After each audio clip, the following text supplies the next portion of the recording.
దేవునికి మహిమ కలుగును. ఒక్కొక్క రీతిగా అది సృజించబడ్డాయి, తయారు చేయబడ్డాయి, నిర్మించబడ్డాయి. మనిషి జీవితంలో మనం ఆలోచన చేయాలి ఏంటి అనంటే, అందుకే దేవుడు నిన్ను నన్ను సృజించింది దేనికంటే మొట్టమొదటిగా నా పోలికగా మీరందరూ ఉండాలి అని దేవుడు చేశాడు. ఆ తర్వాత దేవుడు అన్నాడు నేను చెప్పింది చెయ్యాలని అన్నాడు. ఆ తర్వాత దేవుడు అన్నాడు నా ఆజ్ఞలు పాటించాలి అని అన్నాడు. ఆ తర్వాత దేవుడు అన్నాడు నా నిబంధన పాటించాలి అన్నాడు. ఆ తర్వాత దేవుడు అన్నాడు నాకు ప్రార్థన చేయాలి అని అన్నాడు. తర్వాత దేవుడు ఏమన్నాడంటే మీరందరూ కూడా నేను చెప్పింది అంతా కూడా పూర్తిగా చెయ్యాలని చెప్పాడు. ఆ తర్వాత దేవుడు చెప్పాడు ఏమన్నంటే యేసు ప్రభు నన్ను వెంబడించండి అని చెప్పాడు. దేవునికి స్తోత్రం చెప్తాను, గట్టిగా చెప్పలు కూడా. హల్లెలూయా. చూడండి, ఒకటేసారి అన్ని చెప్పలే, ఒకటేసారి ఇన్ని చేయాలి అని చెప్పలే. దేవుడు మనిషిని సృష్టించి ఇన్ని చేయాలని చెప్పలే. అందుకే మనిషి మన ఈ భూమి మీద ఎవరైనా పుడితే ఫస్ట్ వాళ్ళకి ఏం చేస్తారు చెప్పండి? పాలతో స్టార్ట్ చేస్తారు. ఏం చేస్తారు చెప్పండి? పాలుతో స్టార్ట్ చేస్తారు. ఆ తర్వాత చిన్నగా వారికి కావలసిన ఆహారాన్ని పెడుతూ ఉంటారు. ఆ తర్వాత భోజనం పెడతారు. ఆ తర్వాత మెల్లమెల్లగా ఒక అబ్బాయి అమ్మాయి తినే కొలది పెడుతూ ఉంటారు. అప్పుడు అతను బలంగా ఉంటాడని బైబిల్ గ్రంథంలో దేవుడు కూడా ఒకేసారి నీకు పరలోకం ఇచ్చేస్తాను, ఆస్తిని ఇచ్చేస్తాను, అది ఇస్తాను, ఇది ఇస్తాను, అది అన్ని చెప్పు. దేవుడు స్టెప్ బై స్టెప్ అన్ని చెప్తూ వచ్చాడు. మనిషి జీవితాన్ని దేవుడు ఏం చేస్తాడంటే అన్ని తెలుసు. మనిషి ఏం చేస్తాడు, వీళ్ళు తప్పు చేస్తారా, మంచి చేస్తారా, వీళ్ళు పడిపోతారా, వీళ్ళు పడిపోరా, ఇవన్నీ కూడా దేవుడికి అన్ని తెలుసు. దేవుడికి ఏం తెలియదు. దేవుడు ఒక విషయం మీరు గమనించాలి. ఆల్రెడీ దేవుడు అక్కడ పండు పెట్టాడు. పండు పెట్టిన తర్వాత వీళ్ళు తింటారా తినారా దేవుడికి తెలియదా? తెలుసా తెలియదా? మీరు అనుకోవచ్చు. చెప్పండి, పండు పెట్టిన తర్వాత అది తింటారా తినరా తెలుసా తెలియదా? దేవునికి స్తోత్రం కలుగుగా. హల్లెలూయా. ఇప్పుడు మీరందరూ కూడా ఎలకని పట్టాలనుకుంటారు. ఎలకకి దానికి ఇష్టమైన ఆహారం ఏది? ఎలకకు ఇష్టమైన ఆహారం ఏం చెప్పండి? టమాటానా? ఇంకా అమ్మా ఎండి చేపలు తిల్లిది కనుకుంటారు. సరే, ఏదో ఒకటి చెప్పారు. దేవునికి స్తోత్రం కలుగుగా. హల్లెలూయా. దేవునికి ఇష్టమైన ఆహారం దానికి పెడితే అది ఏం చేస్తుంది? తినడానికి వస్తుంది, తప్పకుండా తినడానికి వస్తుంది. దేవునికి స్తోత్రం కలుగుగా. హల్లెలూయా. ఎందుకు? దానికి ఇష్టమైన ఆహారం అది పెట్టినప్పుడు అది వెంటనే రావడానికి వస్తాయి.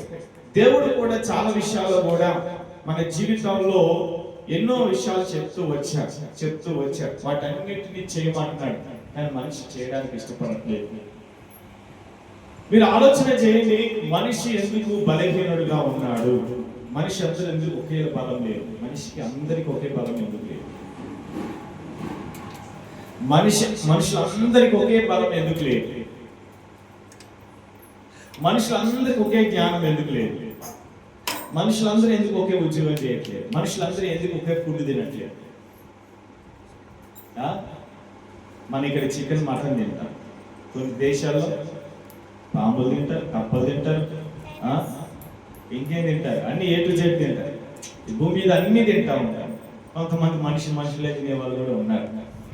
అంటే ఏంటి ఈ పరిస్థితి చూస్తే, మనిషి మాత్రము తన జీవిత కాలంలో మనం చూస్తే మార్పు అనేది దేవుడు కోరుకుంటున్నాడు, కానీ మార్పు అనేది మనిషికి రావట్లేదు. అందుకే దేవుడు చెప్తాడు ఇక్కడ మొట్టమొదటిగా దేవుడికి ఉద్దేశం ఏంటంటే ఫస్ట్ మీరు దేవుడిని పని చేయాలి అని దేవుడు చెప్పాడు. ఫస్ట్ పిలిచిందే మీరందరూ కూడా నన్ను వెంబడించమని చెప్పారు. నన్ను వెంబడించండి, మీరు నా దగ్గరికి రండి అని దేవుడు చెప్పాడు. చెప్పిన దేవుడు ఏమాత్రం కూడా ఆలస్యం చేయలేదు. దేవుడు అందరిని పిలిచారు. 120 మంది వచ్చారు, పబ్లిక్ చాలా మంది వచ్చారు. అందులోంచి ఓన్లీ 12 మంది మాత్రమే దేవుడు ఏర్పాటు చేసుకున్నారు. ఇప్పుడు దేవుడికి 12 మంది సరిపోతుందా అని మీరు అనొచ్చు. 12 మంది సరిపోతుందా? దేవుడికి స్తోత్రం కలుగుగా. హల్లెలూయా. కానీ ఎంతో మంది వచ్చారు, కానీ అందరూ వెంబడించలేదు. మీ భూమి మీద ఎంతో మంది యేసు ప్రభు నమ్ముకోవచ్చు, కానీ అందరూ కూడా యేసు ప్రభుని పూర్తిగా అంగీకరించలేదు. అంతగా డూప్లికేట్ క్రైస్తవులు చాలా మంది ఉన్నారు. ఏం చేద్దాం అంటే ఒరిజినల్ ఎలా కనిపిస్తుంది? ఇప్పుడు కనిపించదు. అది నువ్వైనా నేనైనా మరణించిన తర్వాత దేవుని దగ్గర నిలబడినప్పుడు అప్పుడు మన ఒరిజినాలిటీ అనేది చూస్తారు.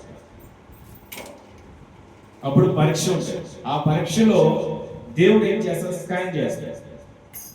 ఏం చేస్తారు చెప్పండి? ఇప్పుడు మీరు విమానాశ్రయ వెళ్ళినా కొన్నిసార్లు కొన్ని ప్రాముఖ్యమైన ప్లేస్లకు వెళ్తే ప్రతిదీ వాళ్ళ స్కాన్ చేస్తారు. అందులో ఏదైనా వారికి నచ్చని వస్తువు ఏదైనా ఉన్నా సరే అదేమైపోతుంది, అందులో కనిపిస్తుంది. వెంటనే ఈ వస్తువు ఇక్కడ తీసుకురావద్దు, అయినా నువ్వు తీసుకునొచ్చు. దేవునికి స్తోత్రం కలుగుగా. హల్లెలూయా. గట్టిగా చెప్పు హల్లెలూయా. ఈ మనము అక్కడికి వెళ్ళాలంటే ఇవన్నీ ఈ వస్తువులు తీసుకొని వెళ్ళకూడదు. అందులో ప్రయాణం చేయాలంటే ఈ వస్తువులన్నీ కూడా తీసుకొని నువ్వు ప్రయాణము చేయకూడదు. అంత మంచి విషయము కాదు. నీ వలన అందరికి ప్రమాదం జరుగుతుందని ముందుగానే అన్ని చెక్ చేసుకొని ఇది కరెక్టా కాదని నేను ఆ విమానంలో ఎక్కించుకోవడానికి ప్రయత్నం చేస్తూ ఉంటారు. మరి పరలోకానికి వెళ్ళాలంటే అందరిని ఎక్కించేస్తారా? అందరిని దేవుడు తీసుకెళ్ళిపోతారా? అందరిని కూర్చోండమ్మా, రెండమ్మా, చాలా మంచివారు, మీకు బంగారు వీధులు ఉన్నాయి, మీకు ఒక మంచి ఇల్లు ఉంది, మీకు కిరీటం ఉంది, మీకు వజ్రాలు ఉన్నాయి, మంచి బంగారం ఉంది, ఇక్కడ ఆకలి లేదు, దప్పిక లేదు, గొడవలు లేదు, కొట్లాట లేదు, ఇదంతా బాగా అందంగా ఉంది, ఇక్కడ రండి అని దేవుడు ఏమాత్రం అందరిని పిలవడు. ఎవరిని పిలుస్తాడు అంటే ఎన్నిక చేయబడిన వారు, జీవ గ్రంథంలో నేమ్ ఉన్నవారు, పేరు ఉన్నవారు మాత్రమే దేవుడు ఏర్పాటు చేసుకుంటాడు. అది అందరికి కూడా తెలిసిన విషయమే. కానీ ఎందుకు చేయట్లేదు? నాకు పరలోకం కావాలి కదా. పరలోకం కావాలంటే నేనేం చేయాలి అంటే ఈ లోకంలో ఉన్న వారిని, ఇంటినైనను, అన్నదమ్ములైనను, అక్కజనులైనను, తల్లులైనను, పిల్లలైనను, భూమిలైనను విడిచిన వాడు ఈ ఇహమందు హింసతో పాటు పరలోకములో ఏముంది? నూరంతుల ఫలం ఉంది. ఏముంది చెప్పండి? నూరంతుల ఫలం ఉంది. అక్కడ బంగారు వీధులు ఉన్నాయి. అక్కడ ఏమున్నాయి? బంగారు వీధులు ఉన్నాయి. ఇవన్నీ అక్కడ ఉన్నాయి. ఇవన్నీ అక్కడ ఉన్నాయి. కాబట్టి మీకు అన్ని అవసరం, మీకు అవన్నీ కూడా అవసరం. దేవునికి స్తోత్రం చెప్తాం. హల్లెలూయా. గట్టిగా చెప్తామా? హల్లెలూయా. క్రైస్తవుడిగా, ఒక విశ్వాసిగా సువార్తను ప్రకటించవలసిన మనం, ఆ భారం మన మీద ఉంది. అందుకే కొన్నిసార్లు దేవుడు అన్నాడు, మీరు సువార్తను ప్రకటించిన పోయినలా శ్రమ. ఇప్పుడు మీరు అందరూ ఎల్ఎల్జీ ప్రోగ్రామ్కి రావడము, ట్రైనింగ్ చేసుకోవడము, లేకపోతే ఏం నేర్చుకోవడానికి వచ్చాం. మనం నేర్చుకున్న తర్వాత దాన్ని చెయ్యాలి. బాబు నాన్న మంచి కూర్చో, అవన్నీ పట్టుకోవద్దు. కంచెలు పట్టుకోవడం పట్టుకోరా, కట్టలు ఒకటి పట్టుకున్నాడు, ఒకటి పట్టుకున్నాడు. దేవునికి స్తోత్రం. మంచి కూర్చొని చర్చికి వచ్చారు కదా, మంచి కూర్చొని. దేవునికి స్తోత్రం కలుగుగాక. ఇక్కడ దేవుడు యొక్క సన్నిధిలో 23వ వచనం చూస్తే, అప్పుడు యేసు చుట్టూ చూచి ఆస్తి గలవాడు దేవుని రాజ్యంలో ప్రవేశించుట ఎంతో దుర్లభమని తన శిష్యులతో చెప్పాను. ఆయన మాటలకు శిష్యులు విషయం ముందిరి. అందుకు యేసు తిరిగి వారితో ఇట్లైన, పిల్లలారా, తమ ఆస్తి ఎంతో నమ్ముకుంచువారు దేవుని రాజ్యంలో ప్రవేశించుట ఎంత దుర్లభమో, ధనవంతులు దేవుని రాజ్యంలో ప్రవేశించుట కంటే ఒంటె సూది బీజంలో దూరుట అంత సులభం. అందుకు వారు అతిథ్యముగా ఆశ్చర్యపడి, అయితే ఎవడు రక్షించబడతారు గలవాడని ఆయన అడిగింది. అందుకు యేసు వారిని చూసి ఇది మనుషులకు అసాధ్యమే గాని దేవునికి సమస్తము సాధ్యమని. దేవునికి స్తోత్రం కలుగుగాక. అవును, మనం ఆలోచన చేయాలి. ఏంటి అంటే దేవుడు చెప్తున్నాడు, ఇవన్నీ ఇంత కష్టంగా ఉంది కదా. మరి భూమి మీద అందరూ కూడా ధనాన్ని ప్రేమించే వాళ్ళు ఉన్నారు, డబ్బులు ప్రేమించే వాళ్ళు ఉన్నారు, ఆస్తి పాస్తులను ప్రేమించే వాళ్ళు ఉన్నారు. కాబట్టి ఇలాంటి పరిస్థితుల్లో ధనవంతుడు వెళ్ళలేడు మీరు చెప్తున్నారు. సూది బీజంలో ఒంటైనా వెళ్తుంది కానీ ధనవంతుడు వెళ్ళలేడు అని మీరు చెప్తున్నారు యేసయ్య. మరి ఎవడు రక్షించబడతాడు? అలాగంటే ఎవరు మారుమనసు పొందగలుగుతారు? ఎవరు దేవుని నమ్మగలుగుతారు అంటే అది దేవునికి సమస్తము సాధ్యము. ఆయన దేవుడికే సమస్త సాధ్యం. మీకు కాదు, నాకు కాదు, నేనేం చెప్పలేను. అది నా చేతి నా తండ్రి దాన్ని నియమించాడు. నా తండ్రి చెయ్యాలి, అది నా తండ్రి చేతిలో ఉన్నది. నేనేమి దానిని వీళ్ళు ఓకే అని నేను చెప్పడానికి ఏమి నా మీద ఏమాత్రమో ఇది లేదు. కాబట్టి నా తండ్రి చెయ్యాలి అని దేవుడు చెప్తా ఉన్నాడు. దేవునికి స్తోత్రం చెప్తాం. హల్లెలూయా. గట్టిగా చెప్తామా హల్లెలూయా. ఈరోజు మనం అందరూ ఒక విషయాన్ని పూర్తిగా అర్థం చేసుకున్నట్లయితే, సువార్త నిమిత్తము సమయాన్ని హెచ్చించేవారు కావాలి దేవునికి. ఎవరు చెప్పండి? సువార్త నిమిత్తము సమయాన్ని హెచ్చించేవారు దేవునికి కావాలి. రెండోది, సువార్త నిమిత్తము తన జీవితాన్ని అర్పించే వాళ్ళు కావాలి. సువార్త నిమిత్తము తన జీవితాన్ని అర్పించే వాళ్ళు కావాలి. మూడోదిగా సువార్త నిమిత్తము తన ధనాన్ని కూడా హెచ్చించే వాళ్ళు దేవునికి కావాలి. ధనాన్ని కూడా దేవునికి అర్పించే వాళ్ళు కావాలి. వీళ్ళకి ఎలాంటి ఉంది అంటే, పరలోకములు 100 అంతలు. అందరూ చెప్పండి పక్క వారితో, బాబు 100 అంతలు. అబ్బాయి చెప్పు 100 అంతలు. అయ్యా మీకు 100 అంతలు. 100 అంతలు ఒకటి కాదు, 100 అంతలు అంటే మీకు తెలుసా? 100 అంతలు అంటే మీకు ఆలోచన చేయండి. 100 అంతలు అంటే 100 1 2 3 అని 100 కాదు. ఒక వంతు అంటే ఎక్కువ, ఒక వంతు అంటే ఎక్కువ. అలాగే 100 అంతలు అంటే మీరు ఆలోచన చేయండి ఎంత ఎక్కువ అని మీరు లెక్కేసుకోండి. ఒక వంతు అంటే దాంట్లో ఎంత మీరు ఆలోచన చేయాలి, ఎన్ని ఉంటాయి. ఒక వంతు అంటే ఎన్ని ఉంటాయి? ఒకటి అని చెప్పండి, వంతు అని చెప్పాడు. వంతులుగా దేవుడు చెప్పాడు, తూములుగా దేవుడు చెప్పాడు. చుక్క వేరు తూము వేరు అని చెప్పాడు. చుక్క వేరు ఒక తూము వేరు. దేవుడు ఆ రోజుల్లో తూముగా ఏం చేశాడు? వర్షాన్ని నోహా కాలంలో దేవుడు కురిపించాడు. అలాగనే దేవుడు 100 అంతులుగా దేవుడు ఇస్తా ఉన్నాడు. ఎవరికి ఇస్తా? అందరికి ఇస్తానట్లేదు, అందరికి చేస్తానట్లేదు. ఎవరైతే దేవుని పని కొరకు, సువార్త కొరకు తన జీవితాన్ని త్యాగం చేసుకుంటారో, కష్టమైన, నష్టమైన, ఇబ్బంది అయినా, ముందు పని ఉన్నా, బంధువులు వచ్చినా, స్నేహితులు వచ్చినా అన్నిటిని విడిచిపెట్టి దేవుడు వెంబడిస్తారో వారికి 100 అంతల ఫలం ఉంటుంది. 100 అంతల కార్యాలు దేవుడు చేస్తాడు. ఎక్కడ? మీరు అనుకున్నారు ఇక్కడ కాదు, పరలోకంలో. అందరు చెప్పండి ఎక్కడ?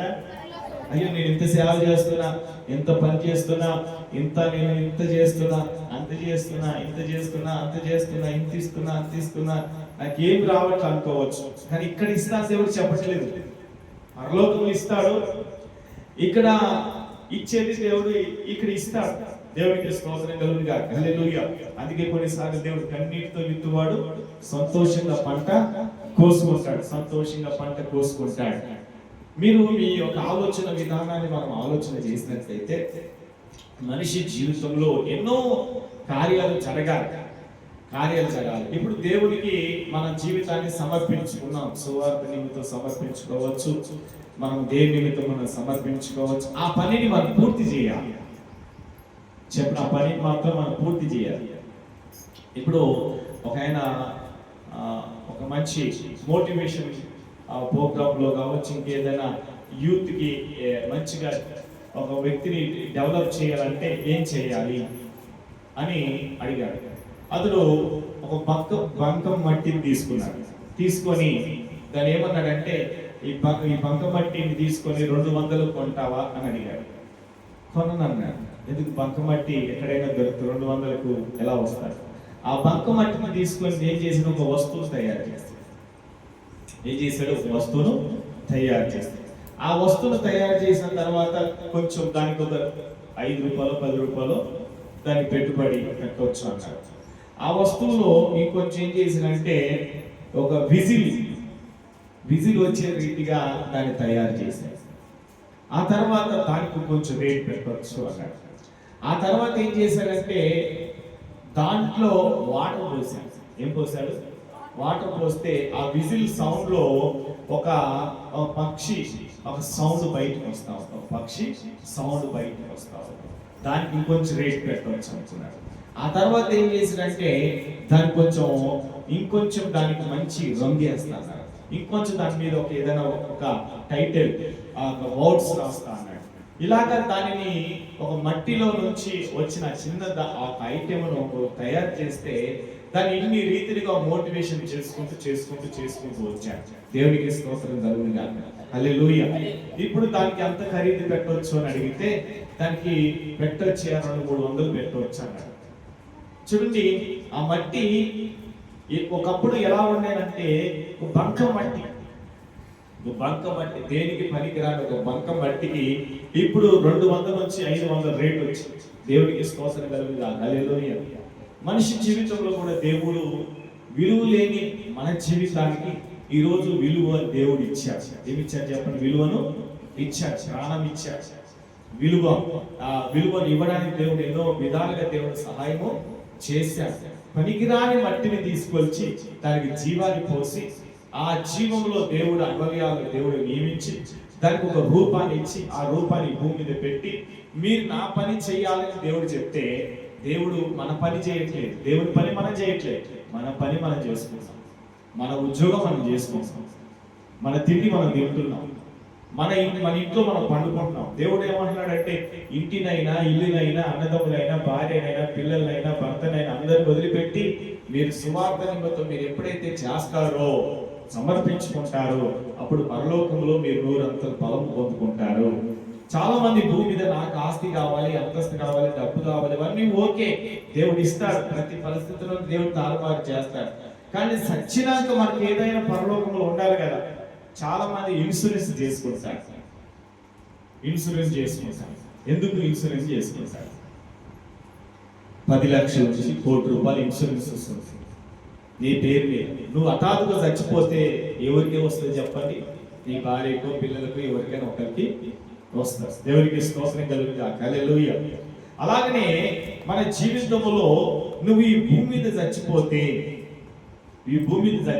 నీ పరలోకంలో ఏమైనా ఉండాలి కదా.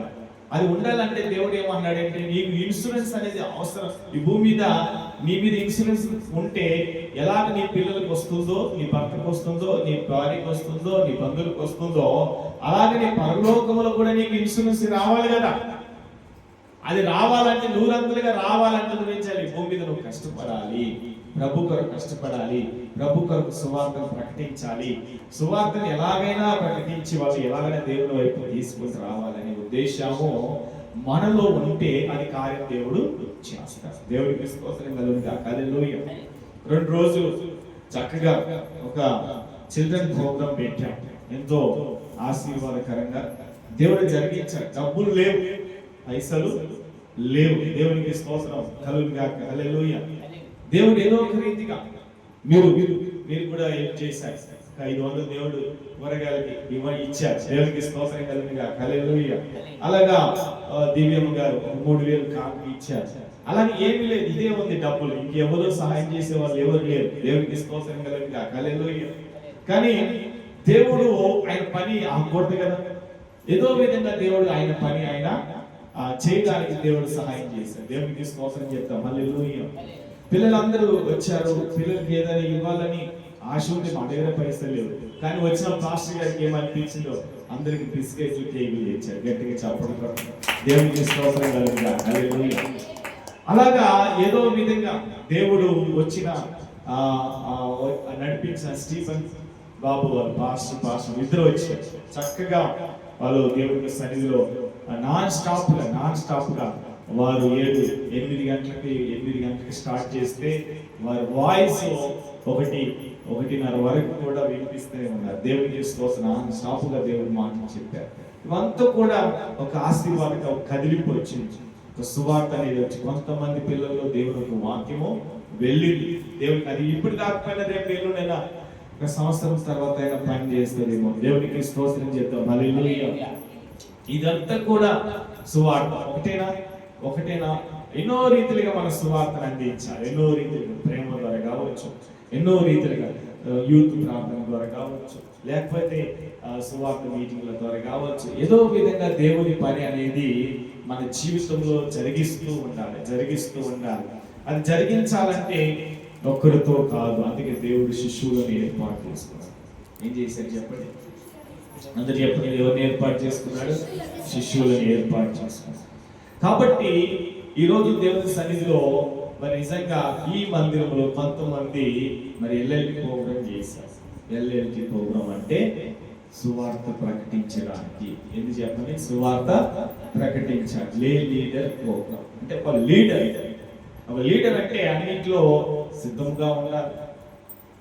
ఒక లీడర్ అంటే అన్నింటిలో ముందుగా ఉండాలి అని కొంతమంది మరి 2-3 సంవత్సరాలు ట్రైనింగ్ చేశారు. మరి ట్రైనింగ్ చేసిన వాళ్ళందరూ కూడా దేవుని సువార్త ప్రకటిస్తారా? ట్రైనింగ్ చేసిన వాళ్ళందరూ కూడా దేవుని పని చేయడానికి ముందుకు వెళ్తారా అంటే గ్యారెంటీ లేదు. కానీ దేవుడు ఏం చేశాడంటే నీకు ఒక పని ఇచ్చాడు. అందుకే నన్ను వెంబడించేవాడు ఏం చేయాలంట? సిలువనెత్తుకొని నన్ను వెంబడించాలి. అలా వెంబడించకపోతే నాకు పాత్రుడు కాదు అని దేవుడు చెప్పాడు. దేవునికి స్తోత్రం కలుగు. ఒక రోజుతో అయిపోయేది కాదు సువార్త అనేది ప్రకటిస్తూ వెళ్ళాలి. సువార్తలో ఏముంటదంటే కొన్ని ఇబ్బందులు కలుగుతాయి. సువార్తలో మనం కొంతమంది వాక్యం చెప్పాము అనుకోండి, మీకు చెప్పాను వాక్యం చెప్పి బాగా వింటారు. కొంతమంది మాకు వద్దు అంటారు, కొంతమంది మా దేవుడు మాకు ఉన్నాడు అంటారు, ఇంకొంతమంది రకరకాలుగా మాటలు మాట్లాడేవారు ఉంటారు. కానీ మనం వేయవలసింది ఏం చెప్పండి? దేవుని మాటలు, విత్తనాలు అంతే. మనది వేయాలంతే. అందుకే మీ ఆహారం నీళ్ళ మీద వేయండి, అది ఒక తర్వాత అది ఫలిస్తుంది అని దేవుడు చెప్తాడు. హల్లెలూయా. వేయకుండా ఫలిస్తుందని, పని చేయకుండా జీతం వస్తుందా? పని చేస్తేనే వస్తుంది, తింటేనే ఆకలి తీరుతుంది. కాబట్టి ఏదైనా చేయకుండా జరగలేదు అంటే చేసిన తర్వాత ఓపికతో ఎదురు చూడాలి. మన భూమిలో పంట వేసిన తర్వాత 3 నెలల తర్వాత 6 నెలల తర్వాత పంట కోసుకుంటాం. దేవునికి స్తోత్రం కలుగునుగా. హల్లెలూయా. అలాగనే మన జీవితంలో సువార్త ప్రకటిస్తూ ఒక మందిరంలో ఒక ఆమె 1000 మందిని తీసుకొచ్చి ఎంతమంది?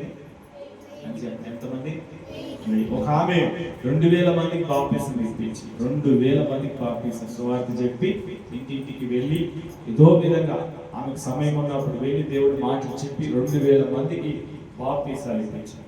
అలాగే చేయడం ద్వారా ఏమవుతుందంటే సంఘం పెరుగుతుంది. దేవుడికి స్తోత్రం కలుగుతుంది. ఇలాంటి ఈ రోజుల్లో చూడండి సంఘాలు అంటే 10 మంది, అదే 20 మంది, అదే 30 మంది. ఎందుకు కారణం? సువార్త ప్రకటించట్లేదు. వాళ్ళని ఎలాగైనా సరే దేవుని వైపు చెప్పాలి. అది మనకు ఉద్దేశం, దర్శనం కలిగి ఉన్నప్పుడు ఆటోమేటిక్గా మనం వెళ్తాం. ఆ ఒక సమయాన్ని తీసుకుంటాం.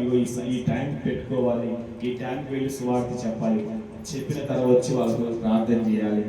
ఈ టైం మనం అలాగా ఒక తీర్మానం చేసుకున్నట్లయితే దేవుడు చెప్పిన కార్యం ఈ జీవితంలో నెరవేరుతుంది, ఈ కుటుంబంలో నెరవేరుతుంది. కాబట్టి దేవునికి సన్నిధిలో ఆలోచన చేయాలి. మనకు పనిలో ఆలోచన చేయాలి. మనం సువార్తను ఎలాగైనా ప్రకటించాలని ఒక తీర్మానం ఈ హృదయంలో ఉండాలి. లేకపోతే ప్రార్థన చేసుకోవాలి. అయ్యో నేను ఈ రోజు వీళ్ళకి చెప్పాలి, ఈ రోజు వాళ్ళకి చెప్పాలి, ఈ రోజు ఆ కుటుంబానికి చెప్పాలి, ఈ రోజు ఆ కుటుంబానికి చెప్పాలి అని మనం ముందుగానే ప్రిపేర్ అయ్యి పెట్టుకున్నట్లయితే వాళ్ళకి వెళ్ళి చెప్పడానికి అవకాశం ఉంటుంది. పొద్దున్న లేచి నీ పని చేసుకొని నువ్వే తినేసి నువ్వే నిద్రపోతే మరి సువార్త ఎలాగో వస్తుంది? ప్రకటించాలి రాదు. సువార్త ప్రకటించడము రాదు. కాబట్టి దేవుని సన్నిధిలో మన ఒక ఆలోచన విధానం ఎలా ఉంటుందంటే, మనము సర్టిఫికెట్ తీసుకున్నప్పుడు, గౌరవ వేసుకున్నప్పుడు ఎంత సంతోషం ఉందో, ఎంత ఆనందంగా నీవు ఆ ఒక పనిని మనం చేశామో, నీవు సువార్త ప్రకటించిన తర్వాత కూడా దానికంటే ఎక్కువ సంతోషం నీ హృదయంలో వస్తుంది. ఎప్పుడు వస్తుంది చెప్పండి? నీలో భారం పోతుంది, నీలో భారము పోతుంది, నీలో ఉన్న ఏదో ఒక ధైర్యం వస్తుంది. నేను దేవుడి గురించి ఇన్ని మాటలు చెప్పిన అని ఒక ధైర్యము నీకు వస్తుంది. ఎప్పుడు చెప్పండి? సువార్త చెప్పడం ద్వారా, సువార్త ప్రకటించడం ద్వారా, సువార్త ఇతరులకు చెప్పడం ద్వారా, దేవుడి గురించి ఇతరులకు చెప్పడం ద్వారా. ఏం చెప్పాలి? వాళ్ళకు 3 విషయాలు చెప్పొచ్చు. నీ గురించి చెప్పొచ్చు, నీ సాక్ష్యాన్ని చెప్పొచ్చు, ఆ తర్వాత వారి సాక్ష్యాన్ని మీరు వినవచ్చు, వారి విషయాలు కూడా నీవు వినవచ్చు. అలాగా వాళ్ళ పరిస్థితి మనం తెలుసుకోవాలి. పరిస్థితిని బట్టి మనం వెళ్ళి దేవుని మాటలు చెప్పాలి. అలాగే చెప్పడం ద్వారా దేవుడు ఏం చేస్తావు? వేసిన విత్తనము ఒకరోజు అదైనా కదులుతుంది, ఫలిస్తుంది, వస్తుంది. దేవునికి స్తోత్రం కలుగుగా. మన ఇంట్లో మనం తాళం వేసుకొని ఉంటే రేపు దేవుడు ఎక్కడ ఉంటాడో. మన ఇంట్లోనే మనం ఉండడం ద్వారా ఎలాంటి ప్రయత్నము లేదు. వెళ్ళి ఇతరులకు 10 మందికో 5 మందికో మన సువార్తను ప్రకటించాలి. అలా నువ్వు తీర్మానం చేసుకుంటే దేవుడి నూరంతల ఫలం పరలోకంలో ఉంటుంది, ఈ భూమి మీద కాదు. ఏముంటుంది? 100 అంతలు అంటే మీరు వంతులు అంటే మీరు అర్థం చేసుకోవాలి. ఎన్ని దేవుడు ఇస్తాడు, ఎంత సంతోషం దేవుడు ఇస్తాడు. నీవు ఈరోజు కనిపించి అలాగ మాయమయ్యే వాటి మీద కాదు, తరతరాలు యుగాలు నీతో ఉండే దేవుడు అంటే దేవుడి రాజ్యం. అలాంటి రాజ్యం కొరకు మనం అందరం కొరకు నిలబడతాం. దేవుడి కొరకు మన జీవితాన్ని సమర్పించుకుందాం.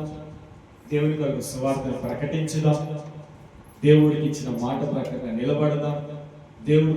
అప్పుడు దేవుడు ఏం చేస్తాడంటే మన మార్గాలు సరళం చేస్తాడు. అందుకే మన నీతిని, రాజ్యాన్ని, అందరూ చెప్పండి, నా నీతిని, నా రాజ్యాన్ని మొదట వెతుకుడి, ఆ తర్వాత నేను మీకు అన్ని ఇస్తాను. అందరూ చెప్పండి, నేను మీకు అన్ని ఇస్తాను. పక్క వార్త చెప్పండి, నేను మీకు అన్ని ఇస్తాను. హల్లెలూయా. ఇప్పుడు దేవుడు ఏం చేస్తాడు? మనకు కావాల్సిన అన్ని కూడా ఇస్తాడు. దేవుడికి స్తోత్రం కలుగుగా. హల్లెలూయా. మళ్ళీ చిన్నపిల్లలు ప్రార్థన పెట్టాలని ఆశ ఉంది కానీ డబ్బులు లేవు. కానీ యథావిధంగా ఆ డేట్స్ పెట్టాము. ఆ తర్వాత క్యాన్సిల్ అయింది, అనుకూలంగా లేదు. ఆ తర్వాత మళ్ళా డేట్ పెట్టే మళ్ళా ప్రార్థన చేస్తూనే ఉన్నాం. కానీ దేవుడు అన్నిటిని అనుకూలపరిచాడు. గట్టిగా చెప్పబడదాం. హల్లెలూయా, హల్లెలూయా. అంటే అన్నిటిని దేవుడు ఏం చేశాడు? అనుకూలపరిచి ఎంతో దేవులకరంగా, దేవుడు ఆశీర్వాదకరంగా ప్రోగ్రాన్ని నడిపించాడు. ఇది దేవుడు చేసిన కార్యం. మనుషులకు మాత్రం అసాధ్యం, మనుషులు చేయలేరు. అసలు ఆ రోజు మరి ప్రోగ్రామ్స్ కానీ అవన్నీ కూడా మనుషులకు అసాధ్యం. దేవుడే జరిగించాడు. దేవుడికి స్తోత్రం. వచ్చిన పిల్లలు కానీ వచ్చిన వారు కానీ ఆ ఫొటోస్ వేరే వాళ్ళకి పెడితే అబ్బా ఎంత మంచిగా జరిగిందా, ఎంత మంచిగా జరిగిందా. హల్లెలూయా. మాకెందుకు ఎవరికి చెప్పలే. వాస్తవానికి దేవునికి స్తోత్రం కలుగుగా. హల్లెలూయా. చాలా మందికి చెప్పలేదు, బయట వారికి చెప్పలేదు, చాలా మందికి చెప్పలేదు. దేవునికి స్తోత్రం కలుగుగా. ఏదైనప్పటికీ కూడా ఆశీర్వాదకరంగా, దీవెనకరంగా దేవుడు జరిగించాడు.